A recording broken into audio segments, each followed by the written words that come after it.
Hey tout le monde, comment ça va? Aujourd'hui je vous retrouve pour un nouveau format de vidéo que j'avais très hâte de faire. En fait récemment, comme vous avez pu le voir dans certaines de mes vidéos, dans le swap justement, j'ai eu plusieurs magazines de TS Pet Shop et du coup je me suis dit, ah ce serait trop bien un jour de faire une review du magazine pour faire découvrir à ceux qui l'ont pas et qui veulent découvrir les magazines ou à ceux qui veulent redécouvrir, bien évidemment c'est pour tout le monde.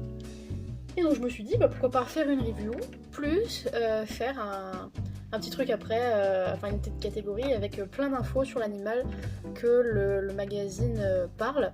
Donc je vous propose qu'on attaque du coup avec le magazine. Donc vous aurez une description un peu de tout ce qu'il y a dedans, de ce que vous allez voir, et puis après on passe aux infos. Voilà. Donc voici le magazine numéro 43 qui était vendu en août 2009 au prix de 4,99 ou 7,95 $. Donc c'est 4,99 € bien sûr. Donc voilà la couverture, donc le numéro 43. Vous avez du coup une figurine Pet Shop chameau, bien qu'avec une bœuf, ça soit du coup un dromadaire quand même. Vous avez le sommaire, vous avez l'animal dont on va parler aujourd'hui. Donc là vous avez tout le sommaire, vous avez les crédits, et du coup vous avez une petite page pour décrire ce qu'il y aura comme affiche dans le numéro. Sur cette deuxième page, vous avez donc la catégorie Mon album secret, donc mes notes personnelles. Donc du coup vous allez pouvoir créer donc, des notes personnelles avec des questions, des tests, des motifs sympas, des petits dessins, etc., etc. Donc là, ils vous mettent la liste de ce qu'il vous faut et ils vous mettent à peu près le pourquoi du comment vous auriez par exemple besoin de faire ces petites notes personnelles. Là, vous avez la suite donc de Mon album secret. Donc non, c'est pas le mien, mais c'est le nom de la catégorie, n'est-ce pas? Donc là, il vous explique en gros comment faire pour mettre par exemple une photo ici. Il vous guide aussi à travers ce que vous pourriez mettre, donc par rapport à l'humeur-omètre, puis le programme quoi. Toujours dans la catégorie Mon album secret, là il vous explique comment faire une enveloppe, tout simplement. On arrive aux pages que je préfère, donc la catégorie le cabinet du vétérinaire. Donc en gros il vous présente l'animal qui a été donc en tête d'affiche. Donc du coup c'est le chameau. Et il y a plein d'infos super utiles. Par exemple ici il y a sa carte d'identité, donc avec des détails sur son physique, son surnom, sa famille, donc il appartient à la famille des camélidés. Donc il y a des particularités, etc. Il vous parle de sa réserve de graisse, et sinon ce n'est pas de l'eau. Il vous parle de petites anecdotes, de choses intéressantes à savoir comme ici. Il vous parle de ce qu'il aime et ce qu'il n'aime pas. Donc du coup vous avez des devinettes. Donc il n'y en a qu'une. Vous avez aussi description par rapport à tout est bon dans le chameau. Ensuite on passe à la catégorie jeu. Donc là en gros il y a des duos gagnants, des qui suisent, des mots en images et de la logique. Donc en tournant les pages vous avez du coup petit mais malin. Donc là je vous remets mieux, hop là. Donc là il y a un oiseau qui est l'étourneau sansonnet, sansonnet ou sansonnet, je ne sais pas comment ça se dit. Et vous avez du coup le petit hérisson ici très mignon. Donc vous avez encore la devinette, vous avez du blabla un peu partout pour en savoir plus sur les animaux qui sont en train de vous présenter. Donc ensuite vous avez des cartes. Donc là c'est les cartes Pet Shop. Vous avez des blagues, vous avez là une description de ce qui vous attend ici et de l'autre côté évidemment, parce qu'il y a encore d'autres cartes juste ici. Et là en fait, du coup, comme sur ces deux pages, là vous avez une description des animaux qui sont sur l'avant de la carte. Donc vous avez la même chose ici aussi. Vous avez des blagues tout le long ici, sur les côtés. Là. Vous avez donc, comme je disais tout à l'heure, la description des cartes. Là vous avez encore d'autres blagues. Là vous avez des questions intéressantes du genre sais-tu en quelle année a été créée telle chose ? Par exemple, bon là pour le coup c'est le téléphone portable. Ensuite juste ici vous avez donc les jeux, donc la suite des jeux. Là vous avez des mots à deviner en fonction des deux premières lettres en rapport avec la petite bestiole qui est ici. Là ici vous avez des loisirs créatifs, donc en gros vous pouvez créer un collier Pet Shop avec ce qui est ici, donc c'est pour faire des espèces de petites perles en papier comme ici. Ils vous disent ce que vous avez besoin ici, ils vous disent de faire attention ici.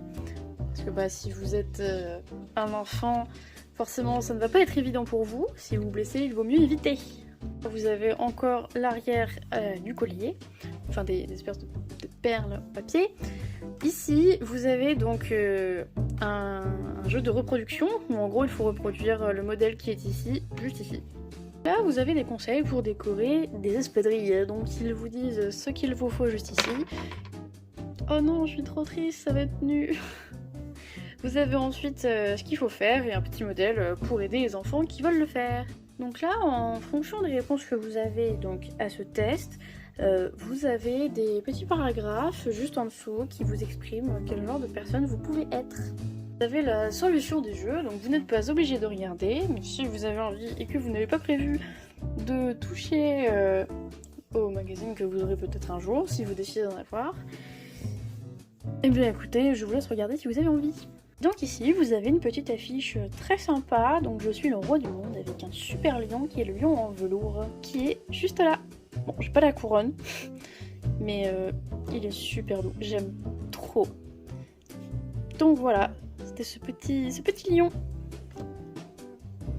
Et donc, pour la 4e de couverture de ce magazine, vous avez donc le prochain numéro qui est le 44. Vous avez le prochain magazine avec le prochain pet shop qui est donc le pan. Et vous avez ici les cadeaux qui seront dans le prochain magazine. En fait, le dromadaire, c'est un chameau. En fait, le dromadaire, c'est un chameau d'Arabie.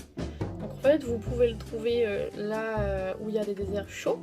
Donc en Afrique, toute la surface entre la Mauritanie et la Corne africaine, ainsi que dans la péninsule arabique et jusque dans le nord de l'Inde. Vous aurez une photo quelque part ici pour voir à peu près. Et en fait, le chameau de Bactriane, c'est un chameau qui vit principalement en Asie. Ça ne change pas par contre que le chameau de Bactriane a donc 2 bosses et le chameau d'Arabie, dit dromadaire, n'en a qu'une. Aussi, dans la bosse ou les bosses du chameau, ce sont ses réserves. Donc ce n'est pas des réserves d'eau, mais des réserves de graisse. En fait, c'est sa réserve qui lui permet de tenir plus longtemps sans manger et de supporter des fortes températures. Il existe aussi des dromadaires de course qui eux n'ont pas de réserve du tout, parce qu'en fait ils ont un régime alimentaire très spécifique à base de protéines et pas à base de graisse. Donc en fait, ils n'ont pas de réserve et ils ont très peu de bosses. Moins que les dromadaires de base en fait. Il peut apparemment porter de 300 à 400 kg de charge, c'est énorme.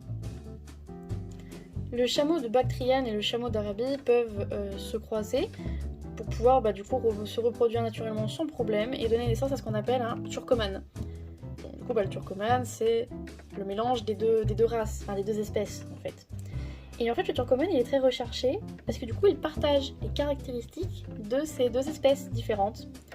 Et le turcoman est aussi appelé donc chameau de Maillet, je sais pas si ça se dit bien, mais en Syrie du coup. Et il n'a qu'une seule bosse, ainsi que des poils longs à certains endroits. Pour vous donner quelques chiffres, on va dire, le chameau peut marcher jusqu'à 100 km par jour, voire jusqu'à 150 à 200. C'est énorme. Moi, j'en fais 10, je suis KO. Le chameau peut s'adapter aux fortes chaleurs, donc 45 degrés 50 au maximum, et au froid extrême, moins 20, moins 25 environ, ainsi qu'à la sous-alimentation et au manque d'eau. Le chameau est capable de nager, et ça c'est chouette. Le chameau peut aussi réguler sa propre température. Il est également capable de sentir la présence d'eau souterraine. Moi je vous dis, s'il y a une extinction de la race humaine, on devrait tous se transformer en chameau, hein. Parce que franchement, le chameau peut détecter de l'eau en dessous. Genre, c'est dingue. Moi, j'aimerais bien détecter du fromage partout. Genre, si un jour il y en a plus, j'aimerais pouvoir avoir un radar à fromage. Pour faire un effet trop cool. Je sais pas si ça va marcher en vidéo. Oh non, ça marche pas. Oh non, c'était une dinguerie. Ah, j'ai réussi. C'est marrant. Une information ultra cool. C'est qu'en gros, l'International Camel Organization, donc l'ICO, a été créée donc en 2019 et en fait c'est une organisation but non lucratif ou organisation non gouvernementale si vous voulez, donc une ONG, en fait qui est destinée à aider et faire évoluer au monde le patrimoine du coup des camélidés. Donc en fait, le chameau appartient quand même à une famille qui s'appelle les camélidés. Voilà, c'est pour vous dire à peu près situer le truc. D'après le site Camélito, les camélidés ne sont pas encore assez reconnus correctement, c'est-à-dire qu'ils sont trop souvent classés en tant qu'animal de cirque ou de zoo.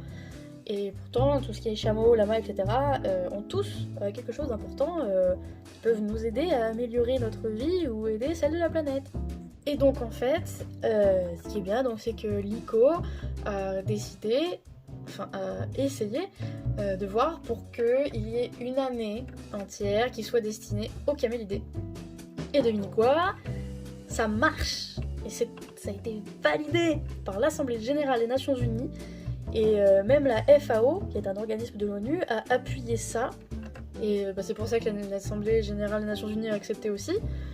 Et donc du coup, l'année des camélidés se trouve être en 2024.